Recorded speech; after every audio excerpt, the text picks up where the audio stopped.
Hi friends, welcome to IVR academy. ఈరోజు ఒక చిన్న అప్డేట్తో మొదలు పెడతాను. మన ఎసెన్షియల్ ఇంగ్లీష్ వొకాబులరీ బుక్ మీరు చాలామంది కొంటున్నారు. నేను ప్రతిరోజు ప్యాక్ చేస్తున్నాను కాబట్టి నాకు తెలుస్తుంది. ఆర్డర్స్ ఎక్కువనే వస్తున్నాయి. మీకు నిజంగా చాలా కృతజ్ఞుణ్ణి. కానీ ఒక్క విషయం చెప్తాను, మీరు బుక్ కొన్న తర్వాత చదువుతున్నారు కదా, మీకు గనక ఆ బుక్ నచ్చినట్లయితే అమెజాన్ లేదా ఫ్లిప్కార్ట్లో ఒక హానెస్ట్ రివ్యూ ఇవ్వడం మర్చిపోకండి. మీ ఒక్క రివ్యూ వల్ల ఇంకొకరికి ఈ బుక్ రీచ్ అవుతుంది.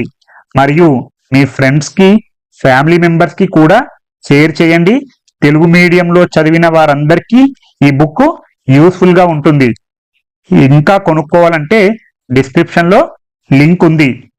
మన ఛానల్లో ఎవరైతే జాయిన్ అనే ఆప్షన్ క్లిక్ చేసి మెంబర్షిప్ తీసుకున్నారో వారందరికీ కూడా నేను మన యూట్యూబ్ కమ్యూనిటీ పోస్ట్లో పీడిఎఫ్ లింక్ అయితే షేర్ చేస్తున్నాను. వారు ఇంకా నోట్స్ ఏమీ ప్రిపేర్ చేయాల్సిన అవసరం లేకుండా మొత్తం A to Z ఆ వీడియోకి సంబంధించినటువంటి నోట్స్ పూర్తిగా ఇస్తాను. ఎవరైతే మన ఛానల్లో జాయిన్ అయ్యి మెంబర్షిప్ తీసుకున్నారో వారికి, అలాగే వారికి కొన్ని ప్రత్యేకమైనటువంటి వీడియోలు కూడా చేస్తుంటాను. అలాగే వారి కోసం కొన్నిసార్లు లైవ్ లోకి కూడా వస్తుంటాను. ఎవరి కోసం, ఎవరైతే మన ఛానల్లో జాయిన్ అనే ఆప్షన్ క్లిక్ చేసి మెంబర్షిప్ తీసుకున్నారో వారి కోసం. మిగిలిన సబ్స్క్రైబర్స్ అందరికీ యాజ్ యూజువల్ గా వీడియోస్ చేస్తుంటాను. కానీ డీటెయిల్డ్ పీడిఎఫ్ నోట్స్ అనేది మన ఛానల్లో జాయిన్ అనే ఆప్షన్ క్లిక్ చేసి మెంబర్షిప్ తీసుకున్న వారికి, ఎందుకంటే వారు మన ఛానల్ని ఎంకరేజ్ చేస్తున్నారు కాబట్టి. ఈరోజు పార్ట్ 48 వీడియో. ఈరోజు మనం చదువుతున్న ఆర్టికల్ చాలా ఇంపార్టెంట్. 2027 సెన్సస్ గురించి, క్యాస్ట్ క్వశ్చన్ గురించి, డీలిమిటేషన్ గురించి, ఇవన్నీ మన రాజ్యాంగ మరియు డెమోక్రసీతో డైరెక్ట్లీ కనెక్టెడ్ అయి ఉంటాయి. ఒక్క విషయం ముందు చెప్తాను, ఈరోజు ఆర్టికల్లో చాలా లాంగ్ సెంటెన్సెస్ వస్తాయి. కానీ భయపడకండి, మనం ఒక్కో సెంటెన్స్ ని చిన్న చిన్న పీసెస్ గా బ్రేక్ చేసుకుంటూ ఇంగ్లీష్ నేర్చుకోవడానికి ప్రయత్నిద్దాం. అప్పుడు చాలా ఈజీగా అర్థమవుతుంది. ముందుగా preparing India for a credible digital census అంటే భారతదేశాన్ని ఒక విశ్వసనీయమైనటువంటి డిజిటల్ జనాభా గణన కోసం సిద్ధం చేయడం. ఇక్కడ ప్రిపేరింగ్ అంటే సిద్ధం చేయడం. ఇది ప్రజెంట్ పార్టిసిపుల్. మీ అందరికీ తెలిసే ఉంటుంది, ప్రజెంట్ పార్టిసిపుల్ అనేది ఎప్పుడు కూడా V1 ప్లస్ ఇన్ఫామ్ ఉంటుంది. ఇది నాన్ ఫైనైట్ వర్బ్. మనం గత పార్ట్ లో finite verb, non finite verbs గురించి కూడా చాలా డీటెయిల్ గా తెలుసుకున్నాం. మీకు ఫైనైట్ వర్బ్ మరియు నాన్ ఫైనైట్ వర్బ్ గురించి క్లారిటీ కావాలంటే ఈ సిరీస్ లో నేను చేస్తున్నటువంటి వీడియోలను ప్రతి ఒక్కటి ఆర్డర్ లో చూస్తూ ఉండండి. చాలా గ్రామర్ టాపిక్స్ మీద క్లారిటీ వస్తుంది. ఎవరు ప్రిపేర్ చేస్తున్నారో చెప్పలేదు కాబట్టి ఇది ప్యాసివ్ ఫీల్ వస్తుంది, అంటే ప్యాసివైజ్ లో ఉన్నట్టుంది. ప్యాసివైజ్ ఎప్పుడు కూడా ఏం జరిగింది అనే దాని మీదే హైలైట్ అవుతుంది.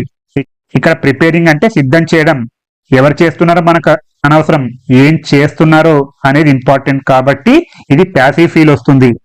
ఇండియా అనేది ఇక్కడ ఆబ్జెక్ట్, భారతదేశాన్ని అని. For a credible digital census, ఇది పర్పస్ చెప్పే ప్రిపోజిషనల్ ఫ్రేజ్, ఎందుకంటే ఇక్కడ ప్రిపోజిషన్ తో స్టార్ట్ అవుతుంది. For a credible digital census అంటే ఒక విశ్వసనీయమైన డిజిటల్ జనాభా గణన కోసం సిద్ధం చేయడం. అంటే భారతదేశాన్ని ఒక విశ్వసనీయమైనటువంటి డిజిటల్ జనాభా గణన కోసం సిద్ధం చేయడం. క్రెడిబుల్ అంటే ఇక్కడ విశ్వసనీయమైనటువంటి. ముందుగా మొదటి వాక్యం, the house listing phase of the 2027 census is now progressing in some states and the work in other states will be taken up soon. ఇదొక వాక్యం. మనం సెంటెన్స్ వైజ్ గా అర్థం చేసుకోవడానికి ప్రయత్నిద్దాం. దీని మీనింగ్ ఏంటంటే 2027 జనాభా గణన యొక్క ఇంటి జాబితా దశ ఇప్పుడు కొన్ని రాష్ట్రాల్లో ముందుకు సాగుతుంది మరియు ఇతర రాష్ట్రాలలో పని త్వరగా చేపట్టబడుతుంది లేదా చేపడతారు అని కూడా చెప్పొచ్చు. ముందు ఒక క్వశ్చన్ అడుగుతాను, ఈ వాక్యం సింపుల్ సెంటెన్స్ అని అనుకుంటున్నారా? ముందు ఒక క్వశ్చన్ అడుగుతాను, ఈ వాక్యం ఏ సెంటెన్స్ లో ఉంది? మనం ఇటీవలే తెలుసుకున్నాం సింపుల్ సెంటెన్స్ గురించి, కాంపౌండ్ సెంటెన్స్ గురించి, కాంప్లెక్స్ సెంటెన్స్ గురించి. ఇది ఏ సెంటెన్స్ లో ఉందో మీరు క్వశ్చన్ వేసుకోవాలి. మీరే ఆన్సర్ చెప్పాలనుకుంటే వీడియోని పాజ్ చేసి మీరు ఆన్సర్ చెప్పుకోండి, అప్పుడు మళ్ళీ వీడియోను ప్లే చేయండి, అప్పుడు మీకు ఒక క్లారిటీ వస్తుంది. అంటే మీకు మీరుగా ఆన్సర్ చేయాలనుకుంటే, లేదంటే నేను చెప్పిందే వినాలంటే మీరు కంటిన్యూగా చూడొచ్చు. ఇది సింపుల్ సెంటెన్స్ అనుకుంటున్నారా? కాదు, ఇది కాంపౌండ్ సెంటెన్స్. ఎందుకంటే ఇక్కడ అండ్ అనే కోఆర్డినేటింగ్ కంజంక్షన్ ఉంది. మనం గత క్లాస్ లో చెప్పుకున్నాం ఫ్యాన్ బాయ్స్ అని, చాలా ఇంపార్టెంట్, చాలా మందికి తెలియకపోవచ్చు. మన వీడియోస్ ని రెగ్యులర్ గా చూసే వరకు దీని మీద క్లారిటీ వస్తుంది. ఫ్యాన్ బాయ్స్ ఇవన్నీ కూడా కోఆర్డినేటింగ్ కంజంక్షన్. ఇది నిమోనిక్ అంటే ఒక కొండ గుర్తు లేదా బండ గుర్తు అని కూడా చెప్పొచ్చు. ఒక్కొక్క అక్షరం ఒక్కొక్క కంజంక్షన్. ఫర్ ఎగ్జాంపుల్ ఎఫ్ అంటే ఫర్, ఏ అంటే అండ్, ఇలా ఒక్కొక్క లెటర్ కి ఒక్కొక్క కంజంక్షన్ ఉంటుంది. ఇక్కడ అండ్ అనే కోఆర్డినేటింగ్ కంజంక్షన్ ఉంది కాబట్టి కాంపౌండ్ సెంటెన్స్ అని చెప్పొచ్చు. మొదటి క్లాస్ ఏంటంటే the house listing phase of the 2027 census is now progressing in some states. రెండవ క్లాస్ ఏంటంటే the work in other states will be taken up soon. ఇక్కడ రెండు క్లాసెస్ ఉన్నాయి.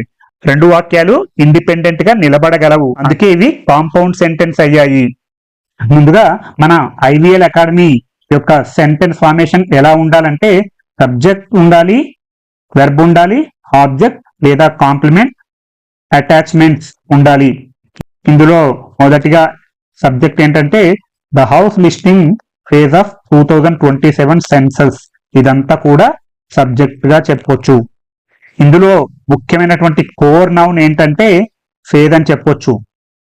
ఇందులో అటాచ్మెంట్ కూడా ఉంటుంది ఈ సబ్జెక్ట్ లోనే. ఆఫ్ ద 2027 సెన్సస్ అనేది అటాచ్మెంట్ లేదా ప్రిపోజిషనల్ ఫ్రేజ్ అని కూడా చెప్పొచ్చు.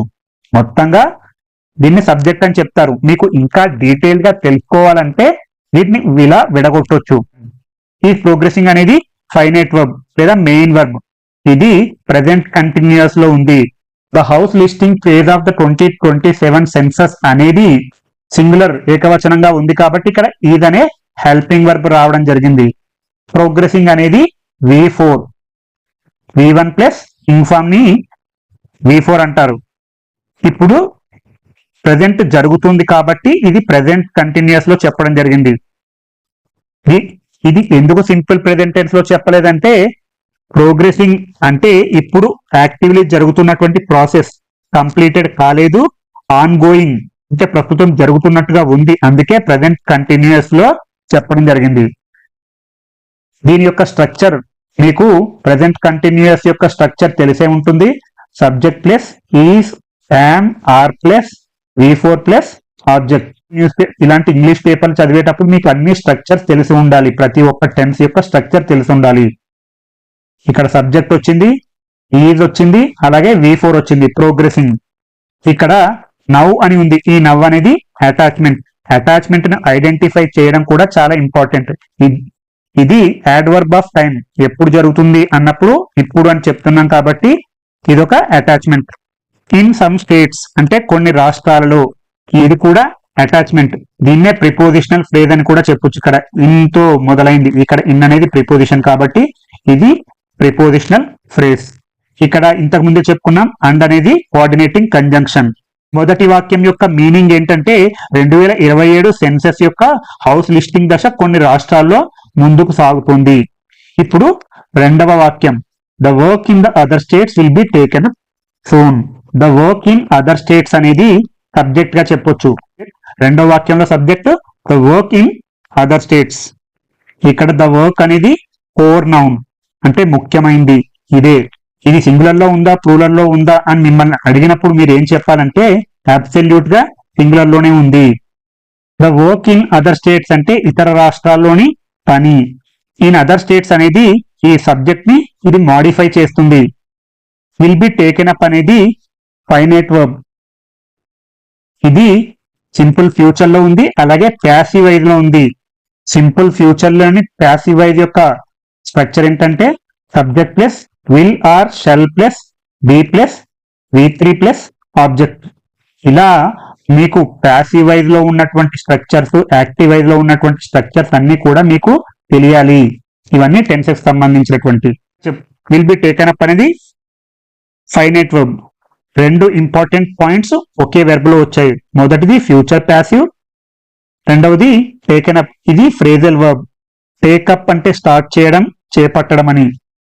ఉదాహరణకు this project will be taken up next month అంటే ఈ ప్రాజెక్ట్ వచ్చే నెల చేపడుతుంది.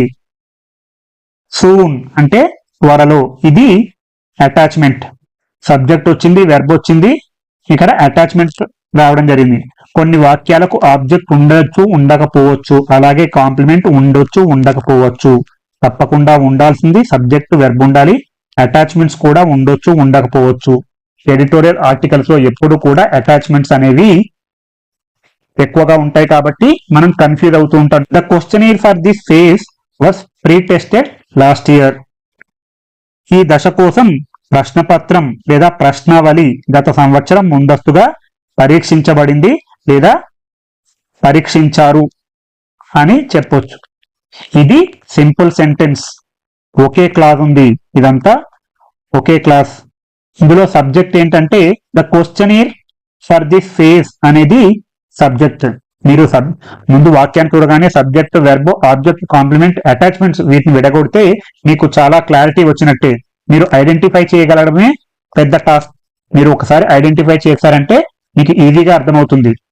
The questionnaire for this phase అంటే ఈ దశ కోసం ప్రశ్నపత్రం లేదా ఈ దశ కోసం ప్రశ్నావళి. క్వశ్చనీర్ అంటే ప్రశ్నావళి అనొచ్చు లేదా ప్రశ్నపత్రం అనొచ్చు. సాధారణంగా ప్రశ్నావళి అంటారు, అంటే కొన్ని ప్రశ్నల సమూహం.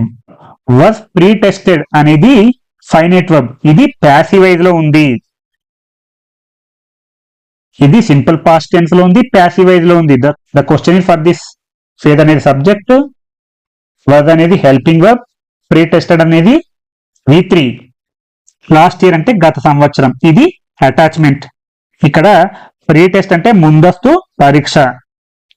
కొన్నిసార్లు అంటారు ప్రీ స్కూల్ అంటే పాఠశాల దశ ముందు, ప్రీ డిటర్మైన్ ముందే నిర్ణయించడం, ప్రీ ప్లాన్ ముందే ప్లాన్ చేయడం.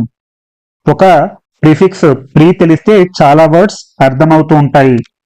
ఇక్కడ ప్రీ టెస్ట్ అంటే ముందే అని, టెస్టింగ్ ముందే టెస్ట్ చేయడం అంటే ట్రయల్ టెస్టింగ్ అని చెప్పొచ్చు.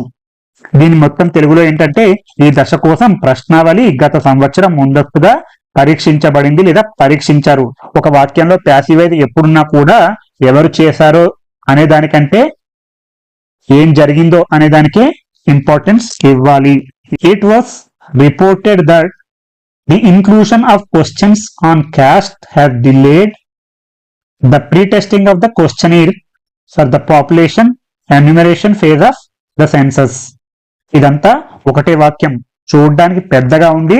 మనం ఒక సరి అయిన క్రమంలో కనుక దీన్ని బ్రేక్ చేస్తే మీకు క్లారిటీ వస్తుంది. దీని యొక్క తెలుగు అర్థం ఏంటంటే కులానికి సంబంధించిన ప్రశ్నల చేర్పు సెన్సస్ యొక్క జనాభా గణన కోసం ప్రశ్నావళి యొక్క ముందస్తు పరీక్షను ఆలస్యం చేసిందని నివేదించబడింది లేదా నివేదించారు. ఇలా నివేదించబడింది లేదా నివేదించారనేది తప్పకుండా ప్యాసివైజ్ లోనే ఉండాలి. ఇది చాలా కాంప్లెక్స్ గా కనిపిస్తుంది కదా. ఇప్పుడు చంకింగ్ మెథడ్ వాడదాం. చంకింగ్ మెథడ్ అంటే వాక్యాన్ని బ్రేక్ చేద్దాం, అంటే చిన్న చిన్న ముక్కలుగా. ఇప్పుడు మీకు ఒక క్లారిటీ వస్తుంది. రెండు పార్ట్లుగా విడగొడదాం. ముందుగా ఇట్ వాస్ రిపోర్టెడ్ అనేది ఒక పార్ట్, రెండవది the inclusion of questions on caste has delayed అంటే ఏం నివేదించబడింది అని చెప్పే క్లాస్. మొదటి భాగం ఏంటంటే ఇట్ వాస్ రిపోర్టెడ్. ఇది ఇంపర్సనల్ ప్యాసివ్ అంటారు, అంటే ఎవరు రిపోర్ట్ చేశారు చెప్పకుండా సింపుల్ గా నివేదించబడింది లేదా నివేదించారు. ఇది సింపుల్ పాస్ట్ టెన్స్ లో ఉంది, ప్యాసివైజ్ లో ఉంది. ఇక్కడ ఇట్ అనేది సబ్జెక్ట్, వాజ్ అనేది హెల్పింగ్ వర్బ్, రిపోర్టెడ్ అనేది V3. ఇట్ వాజ్ రిపోర్టెడ్ అంటే నివేదించబడింది లేదా నివేదించారు, ఎవరో మనకు అనవసరం. అక్కడ రిపోర్టే ముఖ్యం కాబట్టి ప్యాసివైజ్ లో చెప్పడం జరిగింది. జర్నలిజంలో ఎందుకు వాడతారంటే సోర్స్ రివీల్ చేయకుండా, అంటే ఎవరు చేశారో చెప్పకుండా ఇన్ఫర్మేషన్ ఇవ్వాలంటే ఇలా చెప్తూ ఉంటారు. It was reported plus clause ఉంటుంది, అంటే నివేదించబడింది అని. ఉదాహరణకు it was reported that the match was cancelled. Match cancel అయిందని నివేదించబడింది లేదా నివేదించారు. ఎవరు క్యాన్సల్ చేశారో మనకు అనవసరం. మనకేం తెలియాలి, ఇక్కడ మ్యాచ్ క్యాన్సల్ అయిందని. అందుకే మీకు ఒక ఎగ్జాంపుల్ సెంటెన్స్ చెప్పడం జరిగింది. It was reported that the match was cancelled. Next the noun clause. ఇప్పుడే చెప్పాను that the inclusion of question on caste has delayed. The inclusion అనేది ఇక్కడ కోర్ నౌన్, ముఖ్యమైనటువంటి భాగం, చేర్పు లేదా చేర్చడం. ఏం చేర్చడం? ఆఫ్ క్వశ్చన్స్ అంటే ప్రశ్నల చేర్పు. ఆన్ క్యాస్ట్ అంటే ఒక్కొక్కటిగా బ్రేక్ చేస్తే మీకు క్లారిటీ వస్తుంది. ఏ క్వశ్చన్స్ అంటే కులంపై ప్రశ్నలు. ఇక్కడ సబ్జెక్ట్ వెర్బ్ అగ్రిమెంట్ ఉంది. ఇక్కడ సబ్జెక్ట్ ఏమని చెప్పుకున్నాం? The inclusion. మొత్తంగా చెప్పాలంటే the inclusion of questions on caste అనేది ఇదంతా కూడా సబ్జెక్టు. ఇదంతా సింగులర్, ఏకవచనంగా ఉంది కాబట్టి ఇక్కడ హ్యావ్ అనే హెల్పింగ్ వర్బ్ రావడం జరిగింది. ఇక్కడ ది ఇంక్లూజన్ సింగులర్ కి బదులు ప్లూరల్ బహువచనం ఉంటే, ఇంక్లూజన్స్ అంటే మార్పులు అని ఉంటే అప్పుడు హ్యావ్ అనే హెల్పింగ్ వర్బ్ ఉంటుంది. ఇక్కడ సబ్జెక్ట్ కి వెర్బ్ కి అగ్రిమెంట్ ఉంది కాబట్టి దీన్నే సబ్జెక్ట్ వెర్బ్ అగ్రిమెంట్ అంటారు. హ్యాస్ డిలేడ్ అంటే ఆలస్యం చేసిందని. హ్యాస్ డిలేడ్ అనేది ప్రెసెంట్ పర్ఫెక్ట్ టెన్స్ లో ఉంది. ఇక్కడ సబ్జెక్ట్ వచ్చింది, అలాగే హ్యాస్ అనే హెల్పింగ్ వర్బ్ రావడం జరిగింది. డిలేడ్ అనేది V3.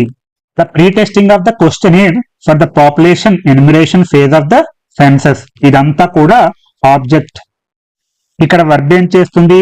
ఆలస్యం చేసిందని. ఏం ఆలస్యం చేసిందని? ప్రశ్న పత్రం యొక్క ముందస్తు పరీక్షను ఆలస్యం చేసిందని ఇది చెప్పింది. ఇదంతా కూడా ఆబ్జెక్ట్ గానే చెప్పొచ్చు. ఈ ఆబ్జెక్ట్ లో కోర్ నౌన్ ఏంటంటే ప్రీ టెస్టింగ్ అనేది కోర్ నౌన్, అంటే ముందస్తు పరీక్ష. ఆఫ్ ద క్వశ్చనీర్, దేని ముందస్తు పరీక్ష అంటే జనాభా గణన దశ కోసం ముందస్తు పరీక్ష. The questionnaire of the population enumeration phase of the census. ఇక్కడ ఎన్యూమరేషన్ అంటే జనాభా గణన, అంటే ఒక్కొక్కటిగా లెక్కించడం. ఇక్కడ సబ్జెక్ట్ వచ్చింది, వెర్బ్ వచ్చింది, ఆబ్జెక్ట్ వచ్చింది. ఇందులో ఏ చిన్న సందేహం వచ్చినా కామెంట్ చేస్తూ ఉండండి, నేను తప్పకుండా రెస్పాండ్ అవుతాను. చివరిగా field testing of the schedules is essential to ensure that the concepts and definitions are easily understood by the enumerators and respondents. కొంతమంది అడుగుతూ ఉండొచ్చు, మొత్తం ఎడిటోరియల్ పేజ్ అంతా ఎక్స్ప్లెయిన్ చేయండి అని. మనం ఒక్కొక్క పేరాను అర్థం చేసుకోకుండా, పూర్తిగా అర్థం చేసుకోకుండా ఎక్స్ప్లెయిన్ చేస్తే మీరు ఎన్ని ఎడిటోరియల్ ఆర్టికల్స్ చదివినా కూడా ఉపయోగం ఉండదనే ఉద్దేశంతో ప్రాక్టికల్ గా ఒక్కొక్క లైన్ తీసుకొని మీకు ఎక్స్ప్లెయిన్ చేయడం జరుగుతుంది. మన ఛానల్లో ఎవరైతే జాయిన్ అనే ఆప్షన్ క్లిక్ చేసి మెంబర్షిప్ తీసుకుంటారో వారికి PDF ని నేను అందిస్తాను. వారి కోసం లైవ్ లోకి ఎప్పుడప్పుడు వస్తుంటాను. అలాగే కొన్ని ప్రత్యేకమైనటువంటి వీడియోలు కూడా చేస్తూ ఉంటాను. దీని యొక్క మొత్తం తెలుగు అర్థం ఏంటంటే జనాభా గణన చేసేవారు మరియు ప్రతివాదులకు భావనలు మరియు నిర్వచనాలు సులభంగా అర్థమయ్యేలా చేసుకోవడానికి షెడ్యూల్ క్షేత్ర పరీక్ష అవసరం. ముందుగా సబ్జెక్ట్ ఏంటంటే field testing of the schedules అనేది సబ్జెక్ట్. ఫీల్డ్ టెస్టింగ్ అంటే క్షేత్రస్థాయి పరీక్ష, అంటే ఆఫీసులో కాదు, యాక్చువల్ ఫీల్డ్ లో, అంటే రియల్ లొకేషన్ లో చేసే టెస్టింగ్. ఆఫ్ ద షెడ్యూల్స్ అంటే ఏ టెస్టింగ్ అంటే షెడ్యూల్డ్ యొక్క క్షేత్ర పరీక్ష, అంటే షెడ్యూల్ యొక్క క్షేత్ర పరీక్ష. ఇక్కడ ఫైనైట్ వర్బ్ ఏంటంటే ఈస్. మీకు చాలా మందికి ఇక్కడ డౌట్ రావచ్చు, field testing of the schedules ఇక్కడ ప్లూరల్ ఉంది కానీ ఇక్కడ ఎందుకు ఈజ్ రావడం జరిగింది, ఆర్ ఉండాలి కదా అని డౌట్ రావచ్చు. కానీ మనం ఇక్కడ ఫీల్డ్ టెస్టింగ్ అనేది మెయిన్ కోర్ నౌన్ కాబట్టి దీన్నే గమనించాలి. Field testing of the schedules అంటే షెడ్యూల్ల యొక్క క్షేత్ర పరీక్ష కాబట్టి ఇదే కోర్ నౌన్. ఇది సింగులర్ వచ్చింది కాబట్టి ఇక్కడ ఈజ్ రావడం జరిగింది. అదే ఫీల్డ్ టెస్టింగ్స్ అంటే పరీక్షలు ఉంటే, క్షేత్ర పరీక్షలు ఉంటే అప్పుడు ఆర్ వస్తుంది. Is essential. ఈజ్ అనేది లింకింగ్ వర్బ్ అనొచ్చు లేదా స్టేట్ వర్బ్ అని కూడా చెప్పొచ్చు. సబ్జెక్ట్ సింగులర్ ఏకవచనం కాబట్టి ఈజ్ అనే వెర్బ్ రావడం జరిగింది. ఎసెన్షియల్ అంటే అవసరమైనది లేదా తప్పనిసరి. ఇది కాంప్లిమెంట్. నేను చాలా సార్లు చెప్పాను, మళ్ళీ చెప్తున్నాను. మనకు యాక్షన్ వర్బ్ ఉంటే ఇమీడియట్ గా ఆబ్జెక్ట్ ఉంటుంది. ఇక్కడ లింకింగ్ వర్బ్ లేదా స్టేట్ వర్బ్ ఉంటే తర్వాత కాంప్లిమెంట్ ఉంటుంది. టు ఎన్ష్యూర్ అనేది నాన్ ఫైనైట్ వర్బ్. మనం గత క్లాస్ లో కూడా చెప్పుకున్నాం ఫైనైట్ వర్బ్ అంటే ఏంటి, నాన్ ఫైనైట్ వర్బ్స్ అంటే ఏంటి. మీరు ఈ సిరీస్ లో ఉన్నటువంటి వీడియోలు వరుసగా ఒకదాని తర్వాత ఒకటి చూస్తూ ఉండమని చెప్పింది ఏంటంటే అన్ని కూడా మీకు అర్థమవుతూ ఉంటాయి. టు ఎన్షూర్ అనేది ఇన్ఫినిటివ్, ఇది నాన్ ఫైనైట్ వర్బ్. పర్పస్ చెప్తోంది దేనికోసం, ఎసెన్షియల్ అంటే ఎన్షూర్ చేయడానికి. మిగిలిందంతా noun clause. That the concepts and definitions are easily understood by the enumerators and respondents. ఇదంతా నౌన్ క్లాస్ లేదా ఎన్షూర్ ప్లస్ దట్ క్లాస్ అని కూడా చెప్పొచ్చు. ఈ క్లాస్ లో సబ్జెక్ట్ ఏంటంటే the concepts and definitions. The concepts and the definitions ఇది subject. Compound subjects అంటారు ఎందుకంటే రెండు నౌన్స్ ఉన్నాయి, అలాగే అండ్తో కలిపారు.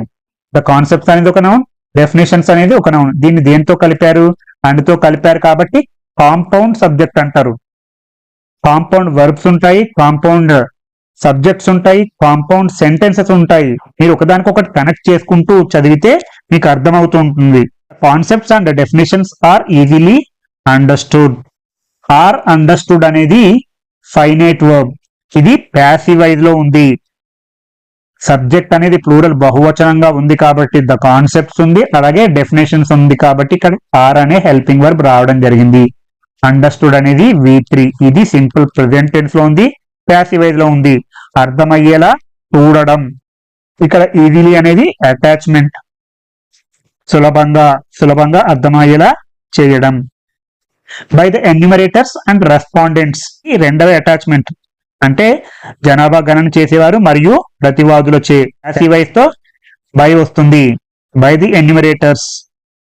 ఎన్యూమరేటర్ అంటే జనాభా గణన చేసే వ్యక్తి, రెస్పాండెంట్ అంటే సమాధానం ఇచ్చే వ్యక్తి.